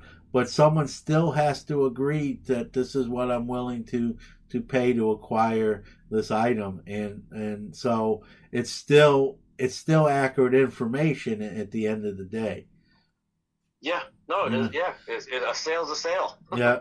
Now I don't like, what I mean? I think if you can eliminate it, I think it is illegal. It shouldn't exist. It's hard to, that's one of those things. It's sort of hard to prove, and it's, hard to, I don't want to say it's hard to monitor, but it's not as cut and dry as certain other people make it out to be all the time. And you know, Well, I'm not the card police, you Yeah. know, and you know, if people are shill bidding, you know, that's not my job to say. I mean, look, if I looked and I noticed that certain cards were 100% being shill bidded on, I would 100% let my followers know that, yeah, you know, and you know, I think it's important because look, a lot of the one thing about this hobby that's great is everyone sticks together. I mean, you Yeah. just saw that with that mantle card that disappeared. You know, yeah, everyone knew about it. This guy went to sell the card in some hobby shop a couple 100 miles away, and they I'm knew. laughing just because of the idiocy of it. Oh, you know what I mean? Like, I mean, that guy really underestimated the power that us collectors have, honestly. You know, and I think that these other guys are underestimating the power that Yeah. collectors have, and I would hate to give a 10-year-old, 11-year-old, 12-year-old kid bad advice. You know, so I'm just not going to give advice. If someone DMs me, and even when people DM me, they say, "Should I sell this now?" I give them the positive of selling it now, and I give them the negative. yeah, you of give selling it them. now. I think you give them the pros and cons, and ultimately they have to decide what they want to do. It's kind of like, you know, if a doctor, you know, here's if we do the surgery, this could happen. If we don't do the surgery, this could happen, and then it's ultimately on the patient to decide what direction the treatment he wants to go in. It's you know, it might not be the greatest analogy, but I you know, I think it kind of is similar to that sort of thing. 100%. You know, 100%. I think it's important just to say the pros and the cons. Someone asked me the other day, should I sell my blue Vlad Guerrero? You know, I don't know. Yeah. You know, what'd you buy it at? You know, and my thing is, look, I play by one rule: bulls and bears, they can always win, but a pig will always lose. You Yeah. know, so I think if you've made money on it, if you know, make the move, sell it. You Yeah. know, but Well, I think we've all been there where we've sold something and then, you know, later on we're like, man, I wish I would have held on to it a little bit longer. And I think, you know, there's two sides of the coin. And I not to sound, you know, rude, but I think we've sold stuff and like later on we're like, man, I'm glad I sold it then. Jeepers, you know. So that was pretty. no, yeah. You know, so you that's the fun. That's the That's the enjoyment. game. Yeah. And You so, win some, you lose some. yeah, that's it. There's no one winning every one, and I don't care what they say. So, No. you know, and I can tell you that firsthand. And Yeah. not to be cocky, you know, and I think you could say I probably win more than I lose, but no one's winning everything. I don't care what. No.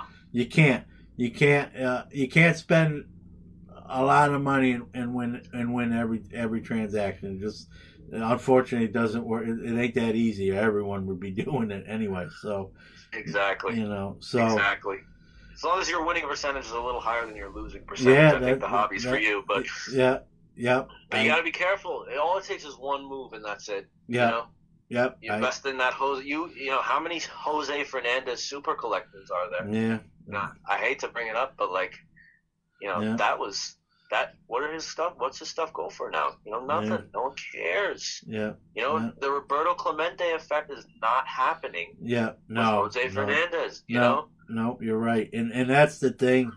You know, when people jump off quick, man, that's you know what I mean, and they don't come back. So, you know, when stuff like that happens, you know, even not even with a tragic situation, but someone struggles, and it's hard for them ever to regain, you know, hobby status. Even if they start to play well again, it takes people don't believe it anymore until to an extended point. So, you know, that's the way. The good thing about investing in prospects that I will say is it gives you 2 to 3 years to make your decision. Yeah. You know, and you're kind of safe for a few years. I mean, you're going to go through your swings. And it's funny though, Luke. I think that's a little bit changing now because you're seeing these guys get called up at younger, and you're seeing these guys perform pretty much right out the gate. Your Alonsos, Fernando Tatis Jr.,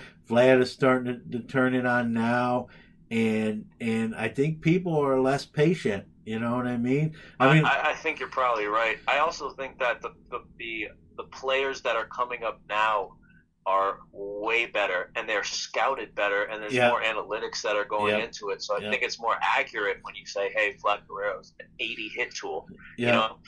But, you know, to just touch on, you know, the last thing, you know, if you're paying for advice, you know, anyone can read Fangraphs. Anyone can sign up for Baseball America. Anyone can look at the MLB Top 100 prospect list. And, you know, instead of paying for that advice, why don't you just go look at the prospect list, study it a little bit, you know, pick your 10 players that you want to follow and go after them. I do a lot of that. I know I've mentioned this in chat. There's 3 or 4 prospect, not cards. I mean, this is just minor league report podcasts that I listen to kind of get a buzz before anyone else, you know, what's going on, before anyone else kind of hears it and that sort of thing. And I'll, like you said, I'll go to that list and then look at what they're doing at the, you know, maybe not all 100, but I'll pick guys I'm interested in or believe or have a hunch with, and then I'll see where they're at and what they're doing, and then, you know, go from there and whittle that down. But you know, but I think the moral of the story is you got to put in the work. It's not it's not gonna just pop in your head by itself. you know. 100%. 100%, and you're not going to get away with it by paying these guys. You know, because it's not. I mean, no, I agree. I agree, and I don't know. I just think it's. I wouldn't do that. I wouldn't do that if I wanted to. Honestly, I wouldn't do it. I take more pride in the kind of just doing my own research, looking at things, and doing my own analytics, and not having to pay for it. By saying that, I'm not saying I'm even right, but you take it's like you do something yourself, or you call someone up and they kind of, you buy a piece of furniture that's got to be assembled, and you either put it together yourself or you pay 2 guys from the furniture place to do it. You take more pride when you build that thing yourself, like, yeah, I did this, and that's how I look at that kind of, and I mean, I've been involved in the hobby since 7 years old. I'm 46. So we're talking about 39 years. If I'm at the point that I got to chuck money at someone else to tell me what to buy or who to invest in, that's probably my cue. Like, you're done, you're washed up and you're done, John. So hang up the card cleats, and call it. I think that's a great point, and I think what you just said is really important. There's no veteran collectors that will pay for that. Yeah, no, it's crazy. To me, when I saw that, I'll be honest with you, I read it again. I said, I'm missing something here. Is it like a repack product? Are they selling an actual tangible thing, and I'm not seeing it? You know what I mean? But you just I don't get it. I just don't get it. Like, for me, look, I'm be straightforward. I'm putting out a website. I'm building it. Yeah. I'm going to put all my stuff on there. I want to sell it, but you got to provide value and to people. And I really believe that if you provide value to people in one way, you'll get it in return in another way. Well, I think. And it's what I said to Luke. Sorry to cut you off, but I want to get this point in because I think it's true. Is you're doing the stuff for free now because you're building your portfolio. You're building your body of work to say, hey, here's what I did. I just didn't come out of the gates charging people without any kind of experience or and definitely I have only been doing this 2 years. Yeah. But I did stay at a Holiday Inn Express last night. Listen, if you're looking at their history and you're looking at, look, I don't want to say my history and I don't want to sound arrogant, but I've built a business. I've closed a business. I've gotten burned before. I went through it. I have a lot of stuff. Like I said, I'm sitting on Adam Dunn, Paul Konerko. Yeah. These are guys that have 400 homers. Yeah. 400 homers. How many people are we investing in now that are going to have 400 homers that are going to be the next Paul Konerko? Yeah, I think there's a few that people are going to be a little disappointed when the music stops, 100%. Yep. 100%. And that's where when you charge for I keep going back to the charging part. I'm all about free enterprise, man, and get yours. And if someone's willing to pay, that's on them. And there's truth to that. But, and to say, well, we only have 2 years experience, you know this as well as I do. Look, this industry changes almost every year.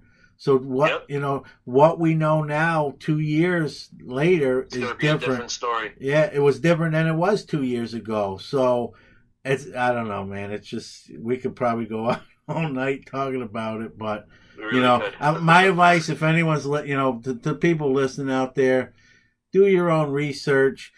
Guys like Luke are giving you some free stuff. Take advantage of that. There's blogs too. There's minor league prospect podcast, written stuff, Baseball America. There's plenty of information if you want to go get it. You gotta be a little self-motivated here. To me, you want to be lazy and then plunk over money to two guys with 2 years experience.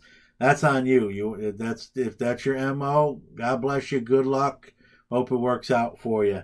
I don't think most people are like that. I think you brought up a great point just there. Someone that's been in the hobby a long time is definitely not participating in that. I'd be shocked, truthfully. And if anyone was an experienced hobbyist or collector and they did that, I'd say, what have you been doing for how many ever years you've been involved? Like, nothing sink in by accident, So what are you thinking? Yeah. What are you thinking here? I mean, do you want the information? Do you enjoy reading? Look, fine. You enjoy reading? Fine. You want to read more about the hobby? Cool. But there's a million websites that do that are not charging you, like you said. So. Yeah. I don't know. It makes no sense to me. I mean, I look, everyone should be able to make a living. It's America. Yeah. Everyone has the right to do what they want to do, but I also believe that everyone has the right to counter that and invest properly. I mean, I'd rather put that $5 into not a Paul DeJong, but maybe a Wander Franco rookie or something. And I know I keep saying Paul DeJong because that's just like nuts to me. I don't know. There was a 3-month period where he was the toast of the town, and then that went away. So yeah. And like I said, when you're in the Midwest and you're surrounded by two teams, I think a lot of people will listen to this and then especially what I'm about to say, they're going to go right to Slabstock's Instagram and probably count how many times they've posted a Brewer or a Cardinal, So yeah. Look, I think, and the other thing is, I think that there's two people in Slabs in Baltimore, and and I think that one person has real knowledge in it, and I don't think the other one does. I think that one person's kind of taking advantage of the other person. I could go on and on about this, but I don't think you should be charging for it. No. I think that especially you have a lot of kids that are looking up to these people, and but I urge any kid that's listening to this, if you are investing, please listen to someone who's been doing this for a long time, that's gotten hurt, that's gotten burned. I think the wisest, and I think you'll agree with this, the wisest people have been people who failed because they don't like that feeling, and they worked harder to make sure it doesn't happen that often again. And 2 years, 2 years is not enough to qualify that. And I don't care what no one says. This market, 100%. This industry just changes way too quickly for 2 years to be. That's not even a body of work. That's way overstated. So that's fair. Truthfully, that's a new collector. Is really 100%.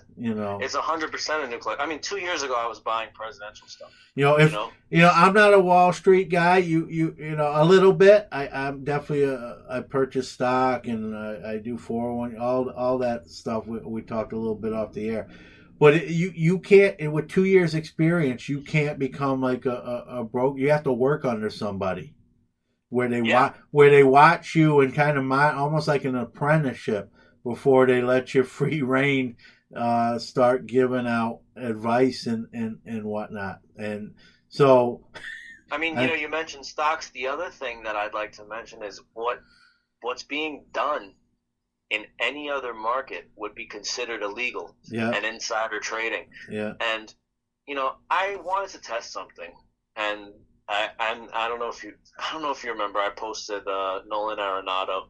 Yeah. I love his Topps Update rookie card. Yeah. I have 7 or 8 of them. Mm-hmm. And I posted about it, and then I bought them after. Yeah. I bought 5 more after I posted about it.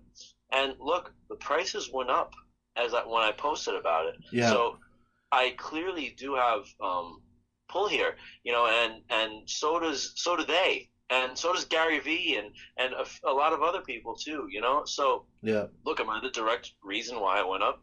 I don't really think so. I think maybe it opened people's eyes, but that's a good investment. Paul DeJong, those sales increased 380% when they posted about it. That's Paul DeJong, 380%. Yeah. I mean that's crazy, and it's not a good investment. It's just not. No. Nolan Arenado was going for 35, even at 75, 80, 100. This guy's a future Hall of Famer. He has 5 Gold Gloves. He's hitting 300. Yeah, every year. he could make the Hall of Fame just on his defense alone.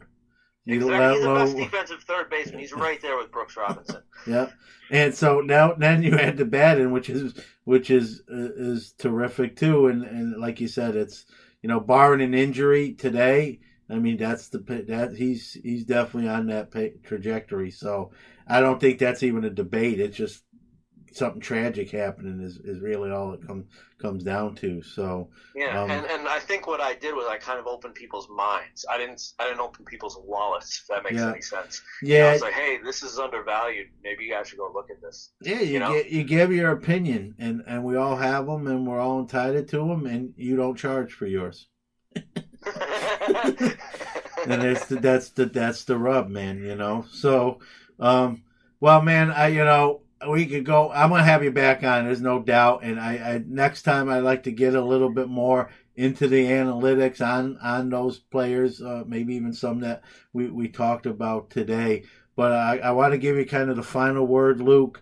Give out all your handles and where people can see your stuff and get a hold of you and all that jazz. Yeah, so follow me on the baseball card. It's at the baseball card on Instagram. I just made a Twitter. I have like 6 followers, so it'd be great if some of you guys would go over there. That's at Pascal Collects, Pascal Collects. And then I'm on Facebook too. But anyone can reach out to me at any time. I'd be happy to answer your questions. Like I said, I'm probably not going to tell you when to buy or sell, but I'll give you the pros and cons. And my opinion, I'll tell you if I'm invested in them or not. I'll be very straightforward with you, and any door's always open. I love to talk the hobby. I told Newman, the chat that we're in really brings me so much happiness every day. I've always wanted friends in the hobby. I never really had them, and now I've met all these wonderful people in the last 2 to 3 years, and I want to meet more of you. And the door is always open. I please DM me if you have any question. You just want to say, hey, I'm a collector. Where are you from? And the door's always open. Yeah. And I really appreciate you having me on, man. Oh man, this was a pleasure. Yeah, and like I said, this won't be a one-hit wonder as far as I'm concerned. So I think one thing I appreciated with our conversation tonight, Luke, is you kept it real. If someone's feelings are hurt, then that's something they'll have to work through and fight through it and what have you. But I think it comes from a good place because like you said, we care about people in the hobby. We don't want a mass exodus. We don't want any exodus, whether it's a mass or even a small one. And that's the danger when certain activities are broached upon. And so this is really just the other side of that coin. And you don't have to apologize for it. I sure as heck I'm not going to apologize. And if someone, listening is maybe doesn't agree with what we said, that's fine. That's, like you said, that's what makes this country great is it's not cookie cutter. That wouldn't be much fun anyway. So, exactly. And Coca-Cola, Pepsi didn't black Coke. Yeah. That's all I'm going to say.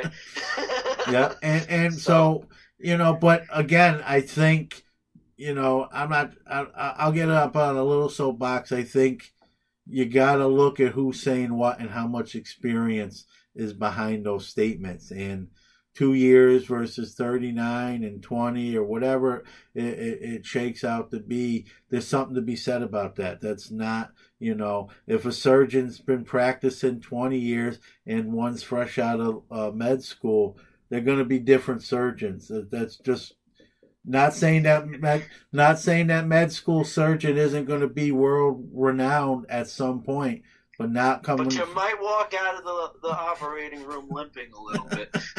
You know what I mean? That comes with experience. It just doesn't happen overnight. So, and that's the danger is when you start doling out that stuff without a lot of track record behind it. And so, yeah, we're, like you said, maybe we're not the card police. Maybe there's a little watchdog in there. We just don't want to see someone get taken, get hurt, get some bad advice, get a bad taste in their mouth of the hobby, leave and never come back, and then tell other people, yeah, this happened to me. Don't bother, and word of mouth is the best advertising. You probably know that in the restaurant business. And so you don't want a lot of bad word of mouth because even though it might be versus them, it's still the hobby we're passionate about. And so it has an adverse effect on a lot more than one entity. So I think that's where it comes from. I hope people listening sense that, got that it comes from a place of sincerity and genuineness. And you don't have to agree with it. We're not twisting your arm behind your back. We're just giving you another perspective and something else to kind of think about when it comes to this stuff. So, ultimately that's on whoever's out there to decide, where they fall. Exactly. I agree.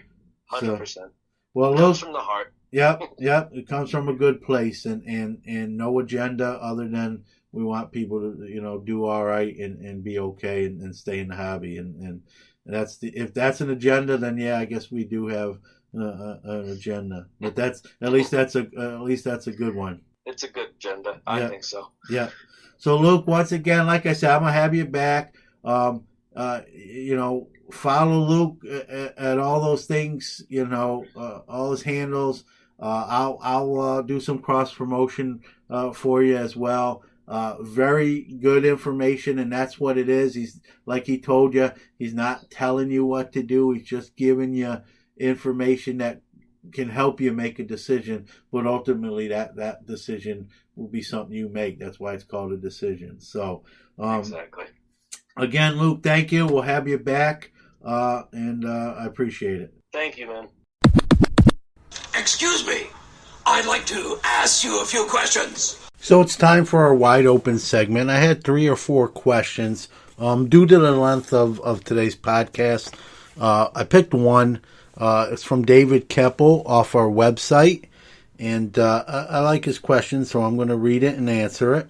So David asks on the website, is there players under the radar from the current 2019 draft class that you plan on acquiring some of their RPAs on the cheap to see what happens?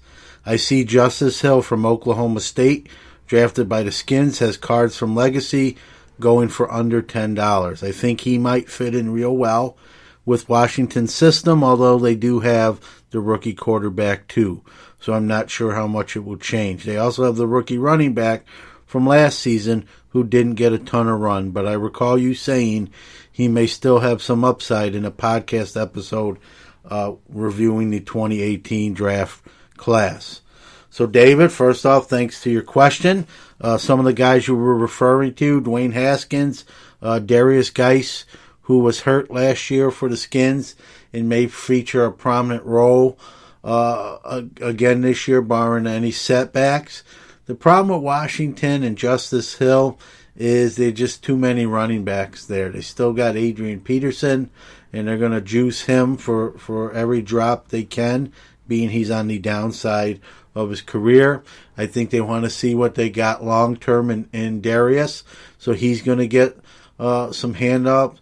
So I'm not saying Justice Hill is going to be a long-term project. If you want to buy him cheap and put him away and take a flyer in that respect, no doubt. And that's why I think his legacy stuff, as you said, is going under double digits. It's people know they're going to have to wait for that young running back to hit, if you will. But to answer your question, we'll stay on running backs. You've heard me talk about this 2019 draft class. Not in love with it. Maybe we were spoiled last year. I don't think this will match up really almost at any position other than defense. I think that the 2018 class wins, and even on defense, I think it's kind of a push. So I think the 2019 class was just so epic that anything's at this point is going to fall short of it. But enough of that. I think staying on the running backs, there's three guys that maybe you take a flyer on: David Montgomery, Miles Sanders, and Josh Jacobs. I'm going to be honest with you. I don't love any of the three immensely. I think Miles Sanders maybe and Jacobs are in the best situations to play more right away. But I don't know if they're guys that take that position and are a 7-8 year starter type. I think maybe 1, 2, 3 year types, and then someone better comes along, and then they're on to another team. Wide receiver, there's a guy that got drafted late that I think was a steal, is Hakeem Butler. I really like his size and length for Arizona, but the problem there is, how quick of an impact will he make? Speaking of rookie quarterbacks, you got Kyler Murray, who, if you heard me on the show, I don't think is going to be what people think he's going to be. And then you got another guy, Christian Kirk, Larry Fitzgerald still there. So I think if you want to wait on Butler, I think you can get him cheap, and I think he may pay dividends long term. If you want to go quarterback wise, you got Haskins is I think the best quarterback in the draft, but as we know, his stuff's already commanding some of the bigger dollars as far as the rookie class. So, we talked about getting in on the cheap end, and that's always a smart thing. So I won't mention Haskins. Murray's stuff is through the roof, and I think people are going to be disappointed there. But Drew Lock is a guy, even though his stuff is bringing pretty decent amounts of money. Drew Lock, if you're a believer in Drew Lock. Well, another guy that I really do like is Will Grier in Carolina. I think he might be the starter there quicker than people realize. I think that pick was picked, kind of down low to maybe be Cam Newton's replacement, whether they re-sign him or not, or injury.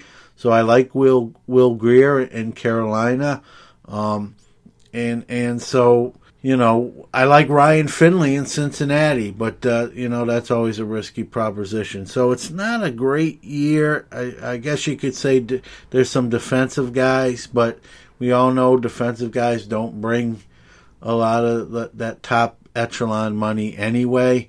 So I don't know if you can say they're steals or under the radar guys. So I know I went all over the place there with my answer. So I guess I'll say, Montgomery, Sanders, Jacobs, Hakeem Butler at receiver.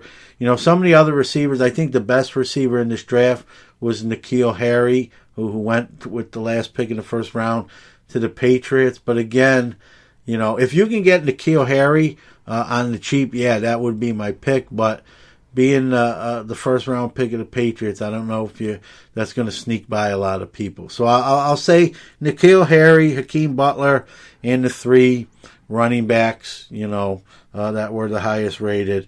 But I'm really not sold on any of them long term. So again, that's why I think we were really spoiled with the 2018 draft class. But David, thanks for the questions. Remember, folks, you can ask us any questions you'd like on any of our social medias, on our website, in the forums. I try to pick a couple questions each week and answer them on the show. If you go to Anchor FM, you can go to the voicemail section and actually leave a voicemail, and I would play that on the air. I only did the one question this week just for I knew we would be up against time constraints. So once again, thank you, David.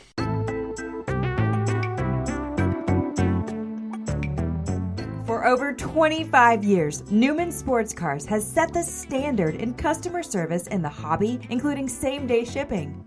They've added trading card supplies and wax products to their already impressive arsenal of rookie cards, game-used cards, autographed and graded cars. Check their fully searchable website out by Googling Newman Sports Cards or go to bit.ly/Newman Sports Cards. Give them a follow on their social medias on Instagram, Newman_sportscards, and on Twitter @NewMSportsCards, or give them a call or text at 315-491-0239. Newman Sports Cards, for all your hobby needs.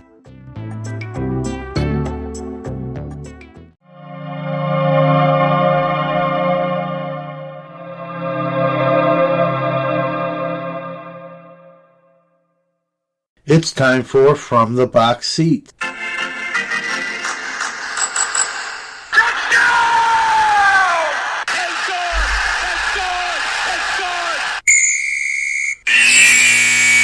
So let's talk about the sports world. We've got the NBA Finals set. Toronto surprised, I think, some people by upending Milwaukee in the right to face Golden State in the finals. I thought Milwaukee was going to win that series, so I don't want to say I'm surprised, but I didn't pick them, and Kawhi Leonard really just put them on their back and on his back and carried them through to the finals. 6 games, pretty tough series, so it'll be interesting to see.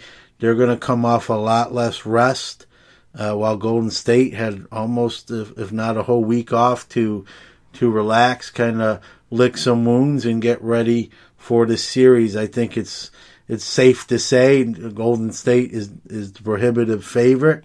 That's who I'm going to pick. I'm going, initially when I first saw knew the matchup, I said Golden State in 5. I'm going to amend that selection. I'm going to say Golden State in 6. I'm going to be honest with you. I'm rooting for Toronto with Golden State's a super team, and I'd like to see the underdog win and the team that's never won it before win. And that's really the only reason. I don't have a real rooting interest either way. I'd just like to see some new blood. And, it's one of those, when you don't like either team, you kind of root for the underdog upstart. So I'm gonna root for Toronto, but I'm going to take Golden State to win this and continue the dynasty. I think it's going 6 games. It'll be interesting to see what Kawhi Leonard does in the offseason, being a free agent. If somehow Toronto was to shock a lot of people, myself included, and win this series, I think they have a better chance at retaining him. But if they don't, and it's ugly, 4 or 5 games, I think he may latch on somewhere else. So it'll be that's kind of the underlying storyline, what this series does and how it affects Kawhi's decision whether he stays or takes his talents elsewhere. So I'm going Warriors in 6, and I hope I'm wrong. Staying in basketball, again, I've talked about it kind of all year at different times on the show. It's really ugly behind the scenes in Lakerland, and now the big focus is on Rob Pelinka, the GM, and about him being a liar and a phony and a two-face, and people don't like him, and that's why Magic left, and Magic was bullying people, and let's be honest, that's a train wreck. And then you got the LeBron deal. A lot of people, the blooms off that rose, that players don't want to play with LeBron because he's a finger pointer and a sulker, and that's really turned into quite the grease fire. They have money to spend. It'll be interesting to see who and if wants to go there and play under that cloud and with all that stuff going on. I'm sure there will be, because money talks in sports, and they'll pay someone and someone will go there knowing even there's some issues there and just take the money. So I'm curious to see what kind of offseason the Lakers are going to have and who winds up there and who gets dealt, if anybody, and what kind of lineup they put together with LeBron. It's really the LeBroniest Lakers, and we'll see how that roster looks closer to when the season starts. Stanley Cup Finals, both that series is tied at 1. St. Louis riding a hot rookie goalie, Binnington, and Boston, more of a veteran-laden team. Both teams, again, like I said on prior pods, neither team really was expected to be to this stage, but yet here they are. They both had very good 48 and 24 type regular season records, so it's not like they just totally caught lightning in the bottle. These were good teams, just not expected to be final representatives. And, this is a series that's tied. It's looking like it's going to be one of those 7-game series type, and you get Stanley Cup playoff finals that go 7. There's not a lot more exciting in sports than that. So as a fan of neither team, being a New York Ranger fan, I'm rooting for a 7-game series because, let's be real, a Game 7 in the Stanley Cup Final is right there as one of the most exciting things to watch. So that's where my rooting interest lies in that series. Let's go to football. Not a ton of news there. They're having some the OTAs, a lot of the young guys getting the reps. But the head of the players union is put out basically kind of a memo, telling the players maybe to save a little money, that maybe a work stoppage might be on the horizon. And obviously, as a fan and collector of the sport, you obviously hope that's not going to be the case. But football is a sport where the owners have a lot of power, and the players have taken a lot of abuse that they've let the owners get that kind of leverage. And that always makes me nervous that at some point the players are going to make a power play during the bargaining negotiations and come to some sort of stalemate. And anytime you hear work stoppage, it's always a risky proposition. So I'm a little leery of that. Do I think it will happen? I don't know, honestly. I hope not. Like I said, as a fan and collector, and I'm sure a lot of people have the same sentiment. So that'll be interesting to watch. As far as rule goes, it should pass. All indications say it will go into effect for the 2019 season. I like this rule change, and what the rule change is that during the last 2 minutes of the second quarter and the fourth quarter, which is obviously the end of the game, pass interferences can be challenged and reviewed and overturned. Obviously, it stemmed from the Saints game. The Steelers-Saints had an issue as well, and I think it's a rule that needed to be adopted. I hope it goes through. It looks like it will. So the last 2 minutes before halftime and the last 2 minutes in the fourth quarter, a coach can throw a challenge flag if they think it wasn't pass interference and get that call reversed. So I think it's a welcome change. I'd sign up for it 100 times, and hopefully this thing goes goes through and happens, because you hate to see, and let's be real, in 2018, there was a couple football games decided on pass interference calls and non-calls that were so blatantly obvious that how that referee maintained his job after that is beyond me. So I think it's necessary to do it. I'm glad to see that that ball's rolling in that direction, and hopefully that's what does take place. To baseball, scary moment in the Cubs-Astros game. Let's see if Albert Almora can come through. 2 men on. Ooh, look out, people. Oh, a fan got nailed. Sometimes we forget these ball players that we idolize and look up to. We forget they're actually human. And if you saw the highlight, unfortunately, a young girl was struck by the ball. Fortunately, she is doing okay and is probably going to be okay.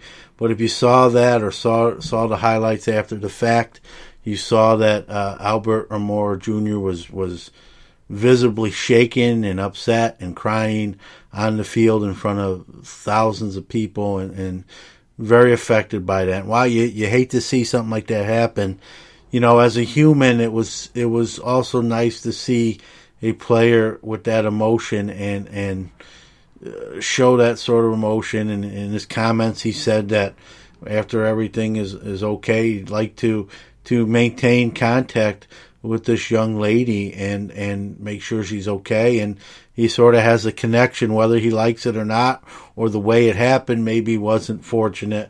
He feels sort of a bond or a connection with her. So I guess the silver lining of an almost tragic incident is this young lady. She might be an Astros fan, but she might be a huge Albert Almora Jr. fan as she grows up here, because I think that they're gonna become friends over this situation, and that's the silver lining to it all. So may have a happy ending after all there. And this one soars out of here. Wow! It leaves the ballpark on the fly. Hello, Allegheny. Josh Bell with a homer. 6 of his home runs this year, of the 16 against the Pirates. Oh my gosh, he's done it for the 3rd time tonight! Derek Dietrich! He can't even believe it. His mom and dad are here, blows him a kiss in the stands. Wow! Wow is right. I feel like the 30 for 30 commercial guy for ESPN. What if I told you Josh Bell and Derek Dietrich were going to be 2019 NL MVP candidates? What if I did say that? If we said that before the year, you'd think I was nuts. But Josh Bell, Derek Dietrich are throwing himself right in the NL MVP race here in the first half of the season. It is early. A lot of things can happen. But look at some of these numbers. Let's start with Josh Bell, who's having obviously the better year, batting .345, 18 home runs, 51 ribbies. Derek Dietrich at .262, 17 dingers, and 36 ribbies. But both having career years, both kind of keeping their teams alive early in the pennant races. They're not first place, but they're still in the mix. They're still in the zip code of their division, which is the same one. And they're carrying their ball clubs right now. And they're playing probably above their talent level, truth be told. But right now, they're both serious MVP contenders. And, these are two guys, hobby-wise, let's be honest, can be had at a lower tier level price-wise. So do you believe this is kind of a one-year wonder deal? Or do you believe this is really kind of the kind of player that can be on a more consistent year-in, year-out basis? Because I'll tell you, if you believe this is who they really are on a year-out, year-in basis, you better be buying their stuff up, because it's very affordable in relation to other guys not having the kind of year they're having. So I think they're just having tremendous seasons. I don't think they're terrible players, obviously. Josh Bell is definitely, to me, the more talented of the two, and more potential long term. Do I think this is the exception to or the norm? I think it's more the exception. They're just having an exceptional year. So I'm not necessarily advocating investing thousands of dollars or hundreds of dollars or whatever in these two players hobby-wise, but it's definitely fun to watch. Two guys we really didn't expect to be at the forefront of this kind of MVP-type caliber season. So we'll see how the rest of the year plays itself out, but our early returns are good.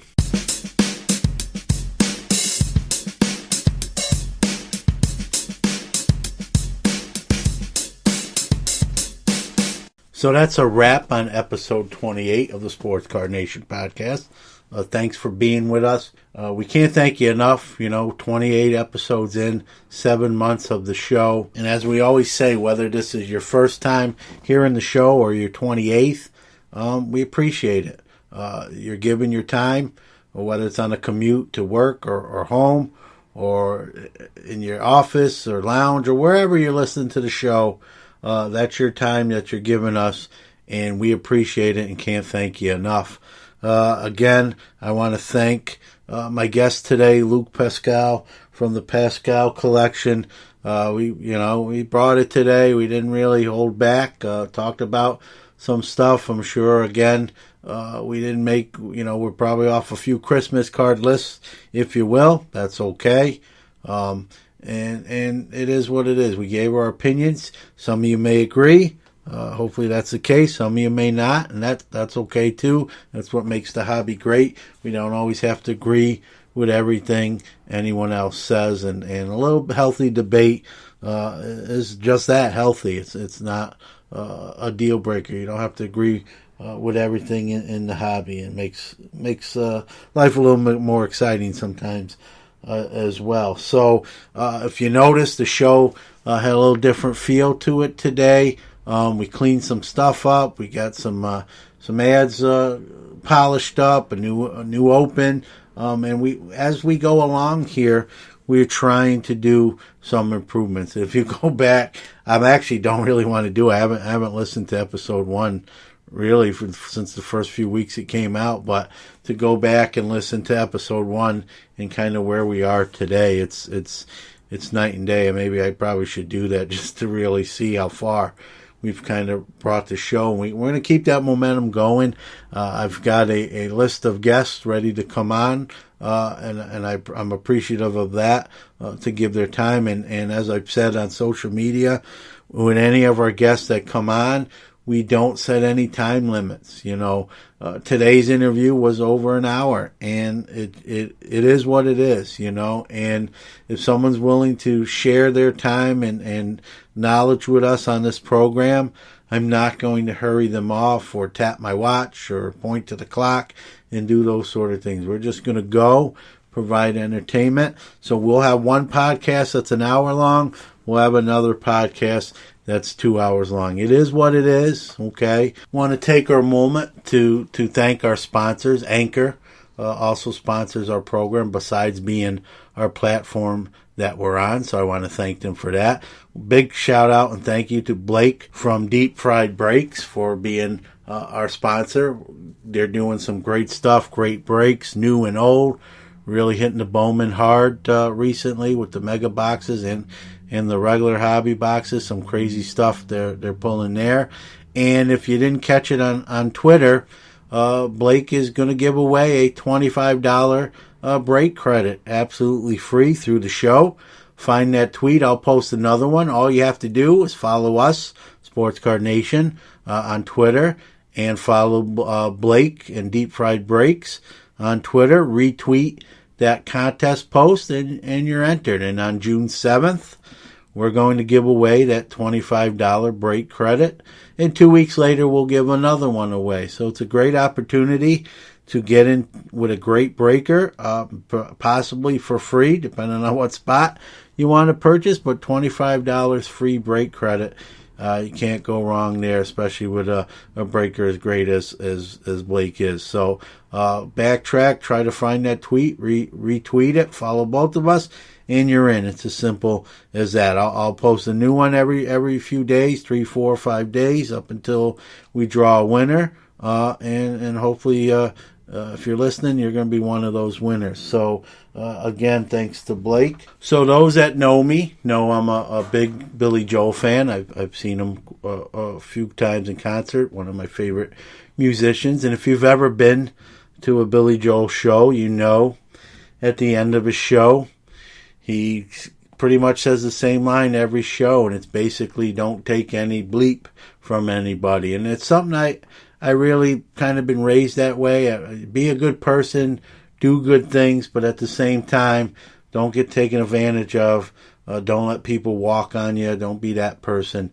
And don't take any you-know-what from anyone. So I think in that tradition, and because it's a mantra I believe in wholeheartedly, and I'm such a fan of him, I'm going to always kind of let Billy Joel have the final words on this show before the outro. So take it away, Billy. Don't take any shit from anybody, and I mean it. You've been listening to the Sports Card Nation podcast. Join host John Newman next week as he gives you another jam-packed episode of all things related to the sports card hobby. And a little extra fun, too. Don't forget to check out the show on Instagram at Sports Card Nation Podcast.